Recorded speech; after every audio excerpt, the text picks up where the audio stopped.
unsuccessful. So I'm just going to talk around the high-level process because they are all very similar in terms of the themes and the process that they follow. And I'll also talk to the one that was unsuccessful, where the dispute was unsuccessful, and why. So in two of the cases, it involved employees who were underperforming, and a formal performance management process, actually not even formal, just a performance management process had commenced. The other two, the applicants, the workers' comp applicants, had received allegations against them for misconduct. And one was where the employee had put in a request for flexible work. They wanted to drop from 5 days to 4 days, and that was declined by the employer. So they all resulted subsequently in that employee saying, I'm sick, I can't come into work, and the employer receiving notification that they were unfit for work and that they had put in a stress claim.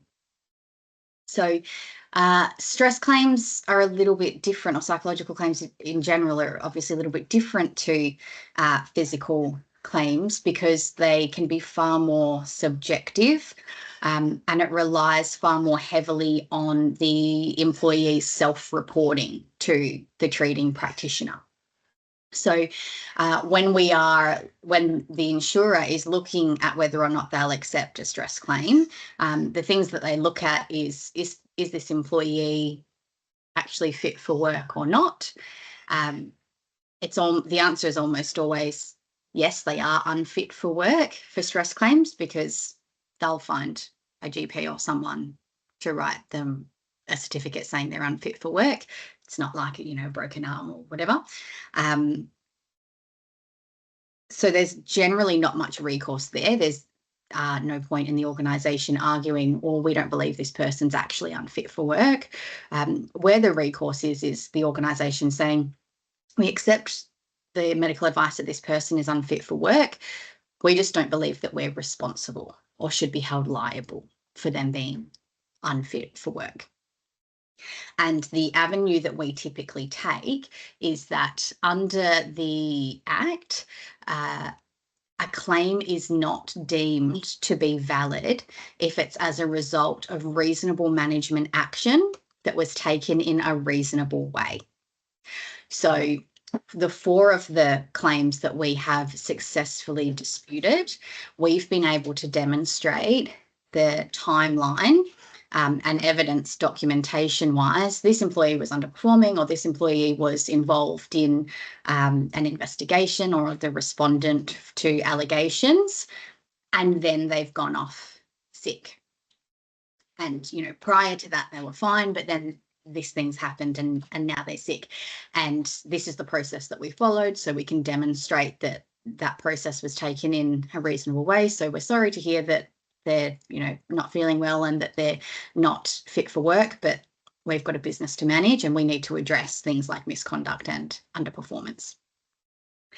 The steps to follow when you get notification that a claim has been lodged, a psych claim, if your client feels that, if they have concerns around the validity of it, if it's a legit claim, of course, it just goes through the normal process. But if the client's going, this doesn't sit quite right, is to advise the client to let the insurer know that you have concerns regarding the validity of the claim and you would like them to decline the claim.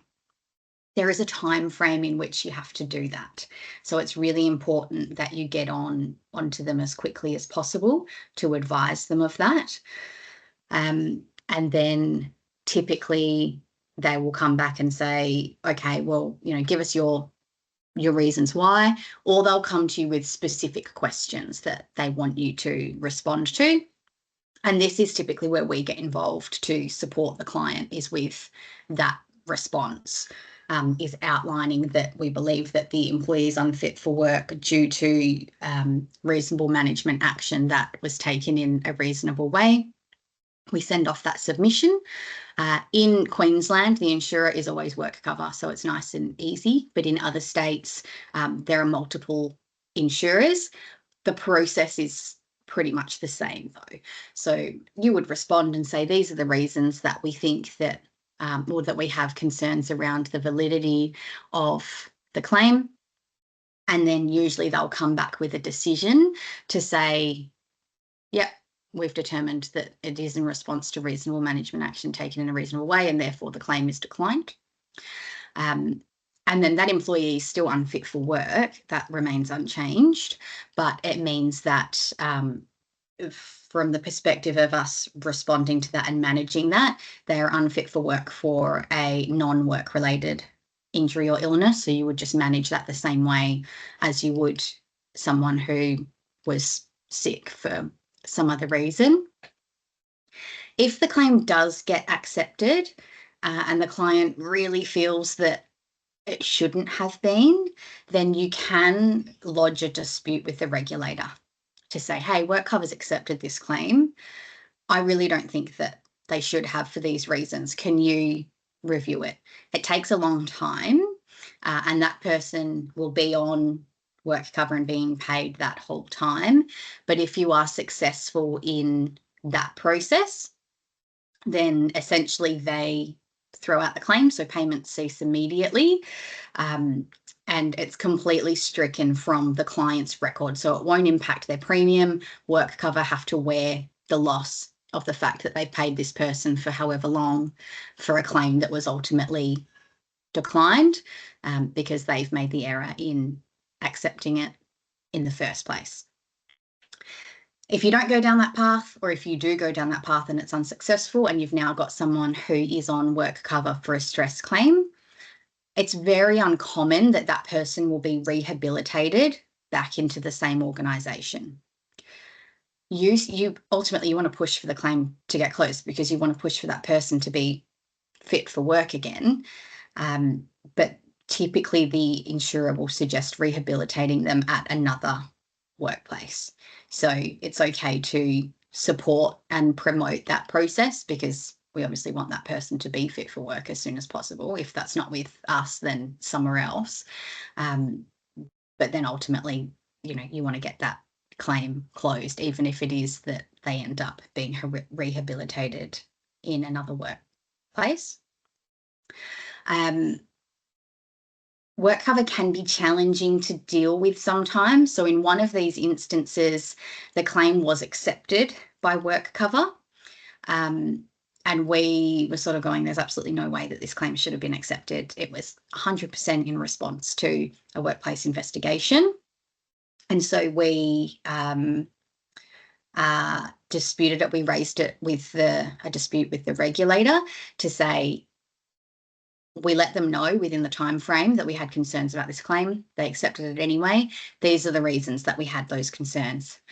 It took a long time, but the regulator reviewed it and said, yeah, we agree with you.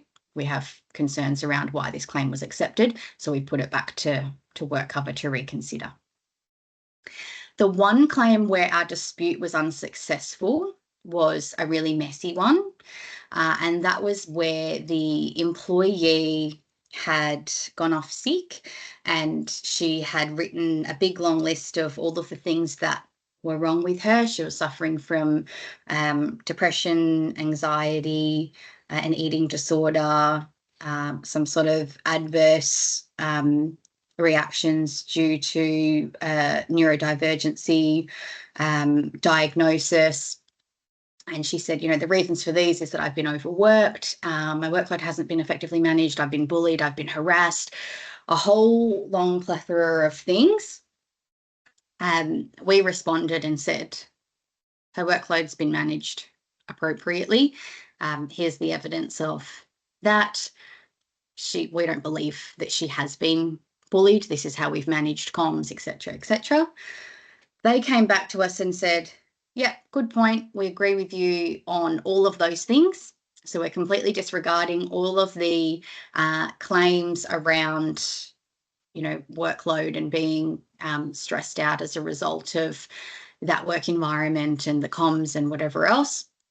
However, one of the things that the employee is claiming is that about a year ago, 11 months ago, another employee in the business made a comment to her about her weight, and As a result of that, she's now experienced an exacerbation of a pre-existing undiagnosed eating disorder from when she was 13 years old. And now she is unfortunately experiencing involuntary vomiting. And we looked into that and said, yep, the employee did make a really inappropriate remark. We addressed it at the time. We went through the process. She was happy with the outcome. We spoke to the employee. We took reasonable disciplinary action with him. So we addressed it and it was fine. And where work cover landed was that doesn't matter. What we have is confirmation from a psychiatrist who says, yeah, there probably is a link between that guy saying that comment 11 months ago and this lady now experiencing involuntary vomiting. And you've confirmed that, yes, that actually happened. So that's all we need. We're accepting the claim. So even though it was sort of really messy and there were all these things, ultimately there's then no way for us to go, okay, let's say she's, 15% of the reason that she's unfit for work is due to that. All these other things have nothing to do with us. It doesn't matter. The claim was accepted anyway, which is difficult for our clients, difficult for employers, because we're never going to be able to control everything that everyone says and does. But if we're supporting them in being proactive, this is where the training around the HR policy manual and the code of conduct and those sort of things comes into play, because it should be common sense that you can't make a comment to someone about their weight. But sometimes common sense isn't that common. So that was the one anomaly. Does anyone have any questions about that and the process to follow, what to do? You've got a stress claim, the client's unhappy about it.